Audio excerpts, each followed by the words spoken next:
Welcome to Making Sense of It All with Jesse Stakes. It's hard to believe that I launched this podcast 9 months ago now.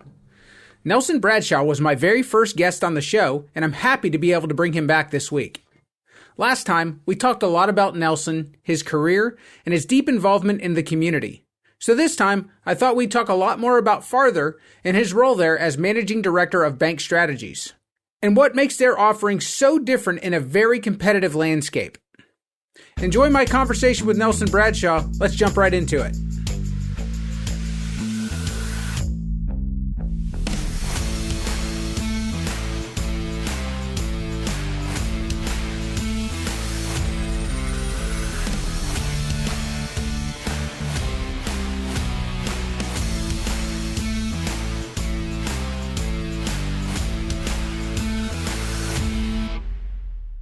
It feels like this last 8 months has been really crazy, especially if you're in the financial business. Yes? It has. The markets have been operating sort of differently, especially in the investment space. Folks have sort of been looking for different strategies. And then this year, you got the S&P 500 that looks like it's given a great return. But then if you dig into it, it's really only about 7 stocks have been pushing that number. If you the 12% return goes down to about 5%. So if you were doing good asset allocation, your numbers have been okay, but not great. But it's been sort of hard to figure out. And of course, we have everyone I think is pretty set that we're having a recession. It's just how deep will it be? And how do you strategize with your investment portfolio for that type situation? So I feel like everyone was preaching a lot of doom and gloom before this year started, and it doesn't necessarily feel like we dropped off a cliff, though. It feels like we kind of, we might have had a dip, but that dip isn't what some people were preaching that it was going to be. Yes? I would agree with that. Actually, I wasn't preaching doom and gloom. I was one of those that was saying that it was going to be, in my opinion, a little bit more moderate. When you looked at the inflation numbers were coming down. Employment was still growing overall, and I do think it was taking some time for the economy to absorb. You have you have a 500% change in interest rates, so to speak. It's going to affect especially those businesses that are heavily reliant on capital, and real estate in particular is that way. So they got hit a little bit harder, but they didn't give back all their gains. They've still had some nice, if you look at the growth trend, it's actually still been pretty nice. So do you feel like people have stayed on the sidelines or kind of ran to the sidelines because they're unsure of what's happening? Or do you feel like people have been a little bit, more comfortable getting in the water and people are jumping in and they're investing in this market, or they're putting their capital in and believing that we're headed towards, a brighter future essentially? I think there are a lot of folks that did sort of jump out to the sideline, and a lot of it was back when, we were trying to approve the debt and increase the debt ceiling, and so that sort of scared them, and then they've just been hesitant to get back in. Now, we preach and what we do at Farther that it's a long-term game. There's been no 10-year period in which the market hasn't had a positive return, and we try not to time the market so much. Now, especially if someone's putting new money into the market, we'll try and especially in a time like this, do it more over time, dollar cost average than go straight into the market. But in general, it will work over time. So I think that's a great segue into actually talking a lot more about Farther, because last time you were on, we talked a lot about you. We talked about your involvement in the community, and we just kind of dipped our toe into what you're doing with Farther. Can you tell my audience what makes Farther different? Tell us a little bit about, the background, the story of the company. Well, Farther was started 4 years ago. Our two co-founders, one that's in San Francisco and one in New York, had both experienced frustration and working in two very large, well-known institutions, and they had gotten involved in some projects that required them to sort of look at the code and the platforms that they were on, And they were finding that these platforms had very antiquated technology that had just been updated. They were on the 50th version of it. And when you do that, it becomes very tough to integrate, especially other things that you might want to integrate into the platform, other third-party services. So these two guys, MIT graduates, got together and said, let's build something from code, with code first, and then start bringing on folks. A lot of the registered investment advisory firms, they'll start up and they might build a platform, that they're so concentrated on revenue that they're trying to build a platform while they're bringing on clients. And you do much better if you start out focusing on code and then slowly bring on clients and fixing the things that are improving the things that need improving. So the first 2 years of the company were essentially building code. So it was really only in late 2021 that they started taking on financial advisors and financial advisors and clients. And so since the beginning of 2022, we've actually had hockey stick growth. We've grown 10x over that time period, and we're now the fastest growing private equity backed wealth management company in the wealth management space ever. So quite an accomplishment. We actually just did our finishing up our Series B raise. I can't really speak to what we raised and the multiples, but most folks right now, multiples of company values of cash flow have gone down. Ours actually went up dramatically. And so we continue to add on. One of the things that we've done is initially our first and foremost clients are financial advisors and their clients, but we are working toward also taking this platform and private labeling it in the institutional market, meaning other registered investment advisory firms and community banks. And so we brought one bank on a little over a year ago, and had good success with that. And so now, once we sort of work the kinks out, we're bringing on others. We have about 5 on the platform, and it'll grow from there. I think that's a lot. I mean, as far as everything that's going on, you got a lot of oars in the water. I feel like what you were saying is it's really key. I think about it as far as a salesperson starting a business or someone who is, an infrastructure person starting a business. It's a big difference. And it's, the sales guy out there will just throw a bunch of other salespeople out there, try to gain clients, and then find something that works, versus someone who really believes in infrastructure that's going to design the road, build the road, pave the road, and then allow somebody to drive on it. I feel like the sales guy will just tell you to drive on the dirt road sometimes and say, you'll find your way.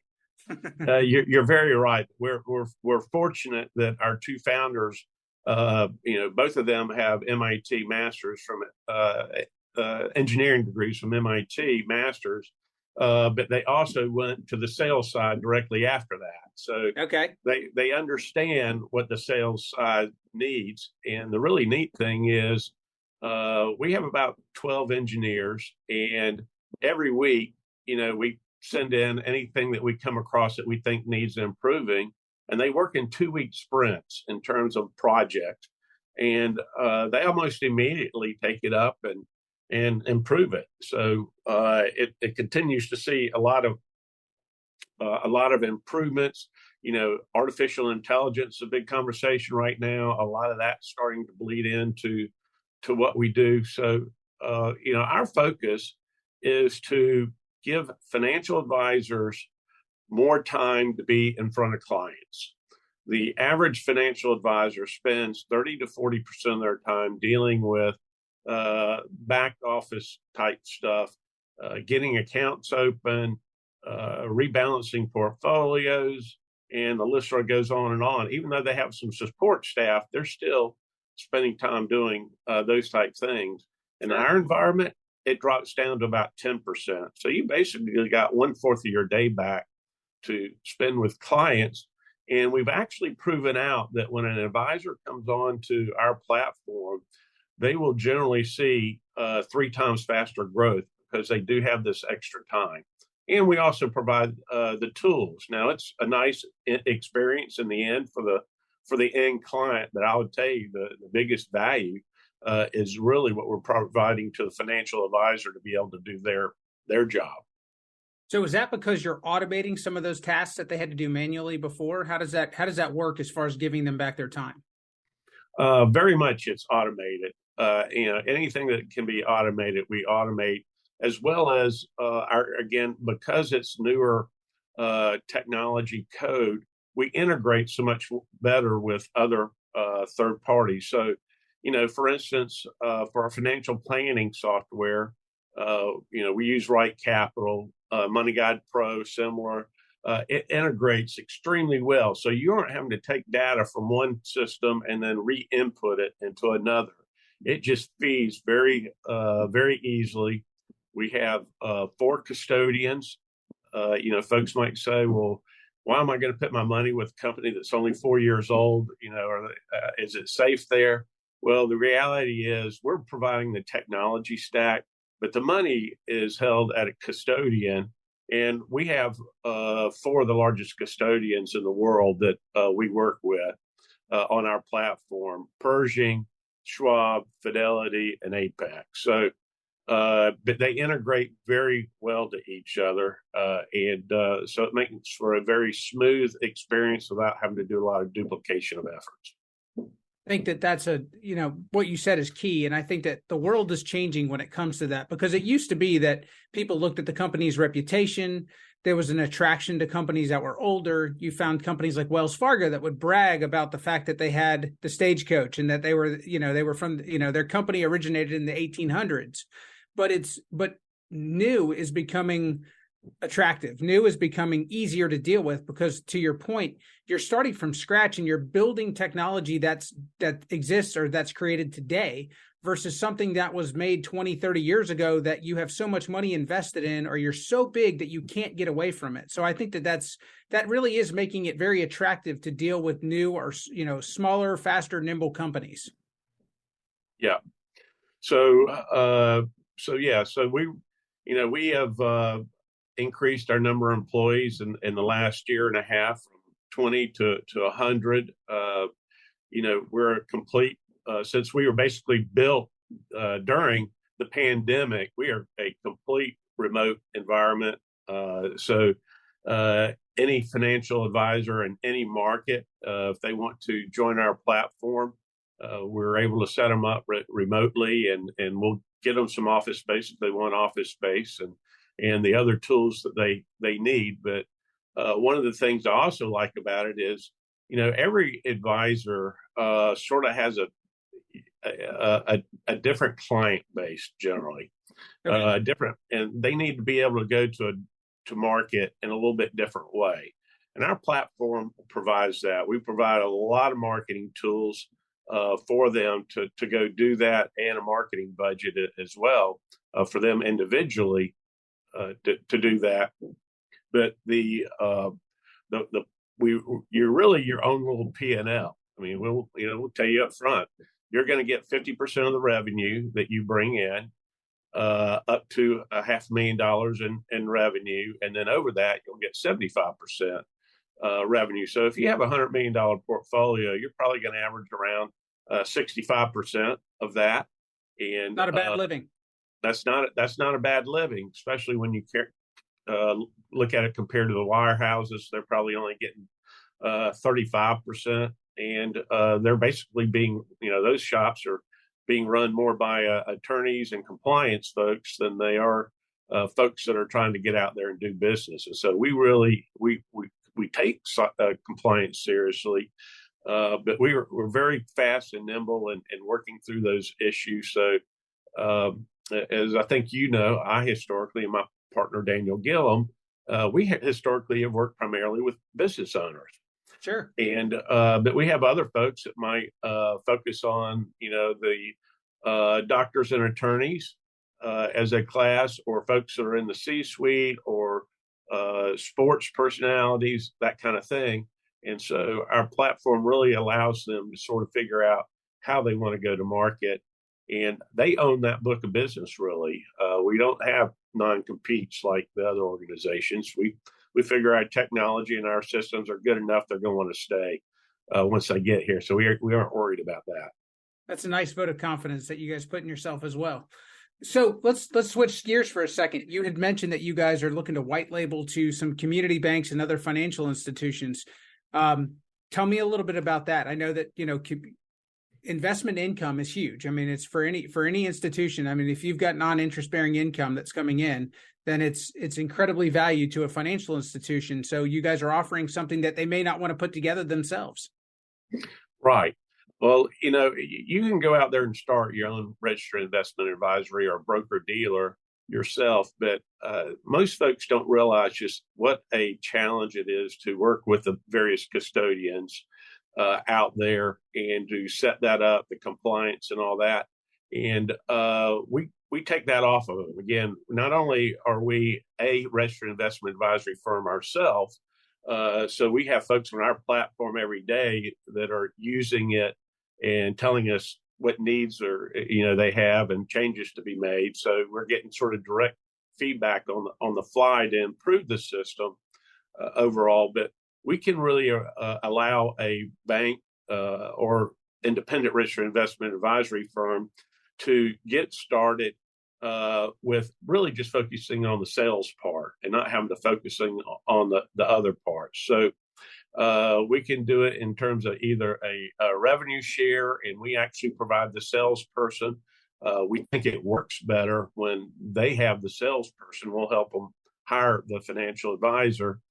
Sure. And then because they tend to be more indoctrinated into their organization. And, with a bank environment, that's what really makes it work is the cross referrals that you get from doing that. So we've been able to show some pretty good success there. No doubt. Well, and it allows them to fill a gap. I mean, if they're missing a piece of that organization, or if they're missing a product line that will definitely drive revenue, and it also, to your point, it allows them something that might be the entry point to a client. That might be the most important part that a client needs right now. 6 months down the road, a year down the road, they might need a commercial loan. They might need something on the business side. Now that you've already now that you've connected those dots for their first need, you might have the opportunity on the second need.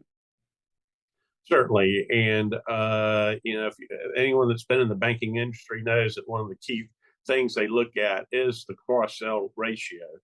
And this helps with that. It gives them, and it also gives folks one more reason to talk to a prospective client or a client. In community banks, they don't have the product set of the big banks. So they go and talk to them a couple of times about different things. And then, well, I want to continue to have touch points with this client, but what am I going to talk to them about now? So this product set gives another touch point.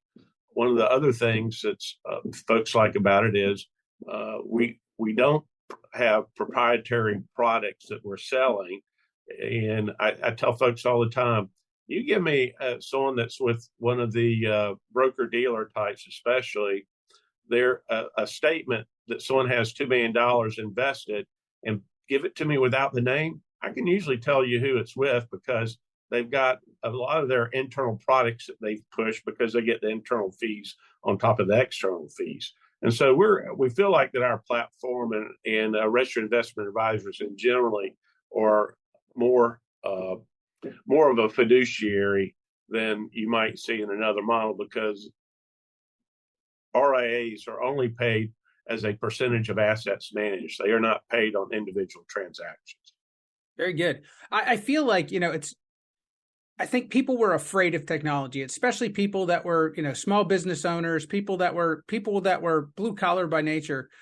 But what I see bearing out a lot of the times is that technology is really allowing small businesses to compete with larger businesses, because it's allowing that price point. It's allowing the barriers to entry to lower. And it's kind of doing the opposite. It's actually helping those small businesses. It's not something to fear. It's actually something to embrace. It's something to be thankful for. Certainly that's the case in a lot of situations. In our particular field, the end client, that's the client of the financial advisor, though, the technology really isn't as big of a deal because they do tend to be the folks that have money are generally older because they've accumulated wealth over time and tend to not be as technology forward, but they don't have to be. Our financial advisors, again, we're giving our financial advisor support through technology. And so, we can, with those folks, we can remote screen share and take them through the financial plan and the cash flows and talk through that. Our system automates even if you have accounts elsewhere other than farther. We have a feed that goes into, I'm going to call it a living balance sheet that every day it updates with the numbers. So it's not like a lot of institutions, they'll print out a PDF that shows your plan, you put it in a folder, and 3 months later it's out of date. Well, right. Ours is every time you go in there, it's updated with current numbers, in it. So what Farther has managed to do that others before them have not is marry. I feel like we've done the best job of marrying technology with people, right? Because 10 years ago, the big thing was these robo investing platforms. And one of our private equity firms, Bessemer, was a big investor in that area. And what they found was once folks got a little bit of money, say $500,000 or so, and a little bit of complexity, they sought advice from an individual. Mm-hmm. So those didn't provide that. And then you had on the other side, they had invested in registered investment advisory firms that were doing what I would call roll-ups. They take one firm and then they merge in another firm, and they hope that they get economies of scale. Well, they didn't change the technology. They might have wrung out some of the expense on the administrative side, but it really doesn't improve for the financial advisor and the end client, their experience. And so what we felt like that we've done, and one of the reasons that we are backed by such prestigious names, is we've been able to marry the technology with the people to provide what we feel is the best overall experience. So let's talk about that for a second. You mentioned in the beginning of this that you guys are utilizing AI. Being that you guys are kind of marrying up that customer experience and utilizing technology, how are you using AI to better that customer experience? Well, I will tell you, Jesse, we're a little early into that, but part of what we do is we have a document vault as part of our platform where you can go in and you can put your trust documents, your tax returns, various things in various folders, and you can give them different folks access. So your CPA might have access to a certain set of folders. Certain family members might have access. So it's a way to keep everything centralized and someone not having to go, well, where do you keep it in that drawer, in his office and that kind of thing. But part of what we do as financial advisors is help folks with their overall financial plan. It's not just about an investment strategy. And part of that is dealing with the risk elements. So their insurance policies, on the life insurance, who are the beneficiaries, and are they similar across the board for all their policies, or did they get this one 20 years ago and then they had another child, and their newest one they have the child included but they don't own the older one. So there are things like that, policies for property and casualty and whatnot. You usually have sublimits and master limits, and then an umbrella policy.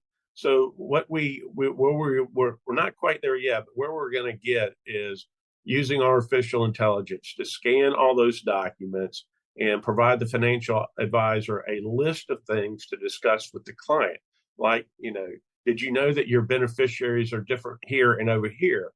Was that intentional, or was that just sort of a mistake? Do you understand that your master liability policy says that all your individual policies, like for your house or your car, need to have limits of 300,000, and they provide an umbrella of 2 million? Well, it will find that, well, no, this one policy, it's only 100,000. So Okay. it helps with a lot of the sorting through the data, and especially for younger financial advisors who are still learning their craft. Because in this industry, uh, financial advisors have starting out have a very low success rate, and generally only 3% of those that go through any kind of training program make it. And making it 3 years later, they're making $80,000 in commissions or more. So it's something that we think that will help improve those odds. Well, and as I'm hearing you talk about this, the other thing that I'm hearing is that's another way that you're going to give back your advisors their time, because Right. as you can automate some of these things that are very meaningful, but they take time to sort through policies and to look for dates.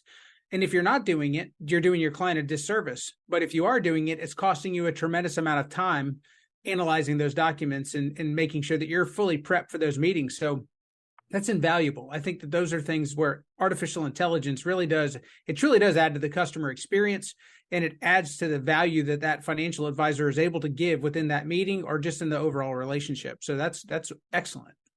Yeah. So, you've got some people that'll, they fancy themselves intelligent. They think they want to control their own money. Do you guys offer self-directed options as well, or is it if they're dealing with Farther, then their money is going to be managed by an advisor? Well, we certainly take a lot of input. Those folks that want to do self-investing and want to call up, their broker every couple of weeks and say, "Hey, I think I might be interested in buying that, this, or that." Mm-hmm. Those in general are not a good fit for us, and we have that Okay. conversation up front. We are interested in folks that truly want to do financial planning, and not just the planning. It's amazing, Jesse, how many folks will do that plan, but then they don't take that plan and go through the steps to actually implement it.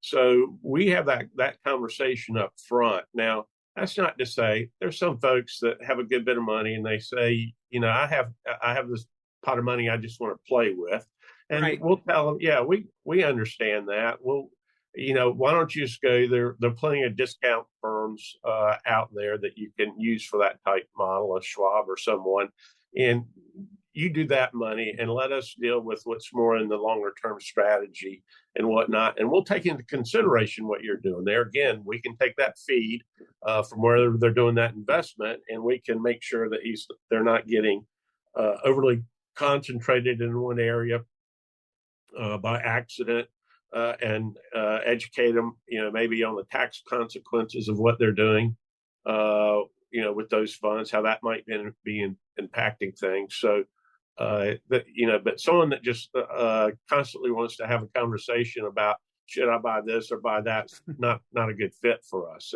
And there are folks out there that do that, and they're very successful. No doubt. No doubt. Nelson, before we wrap up, if I've got financial advisors that are listening to this, or if I've got people that are involved at a leadership level of a community bank or other financial institutions, and they're interested in learning more and potentially partnering with you, how can they find you? The easiest way is just to email me. It's a very simple email, Nelson, Nelson, at farther.com, FARTHER, as in we'll take you farther financially.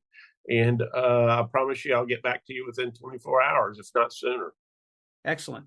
And then on the flip side, if it's a client that's listening to this, and if they're interested in potentially investing their money through Farther, should they contact you as well, or how should they get in touch with Farther? Yes, they can contact me as well at nelson@farther.com, and I'll have a preliminary discussion with them and sort of find out who I think might be the best fit for them as a financial advisor. And we'll get them set up with a preliminary discussion there, and see how it goes from there. Excellent. Nelson, I want to thank you for joining me today. It's been great. And as always, I hope I can have you back on again in the not too distant future. It's always a pleasure, Jesse. Appreciate it.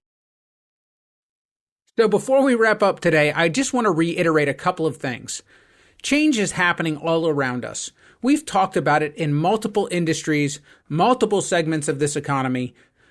everyone we've talked to over the last 6 months has talked about AI. They've talked about automation. They've talked about augmented reality, all kinds of things.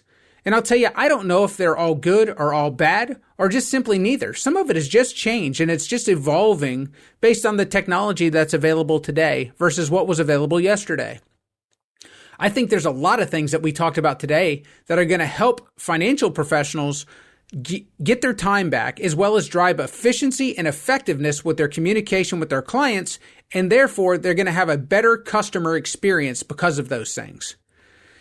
All of these systems that we talk about, it's that old adage, garbage in, garbage out.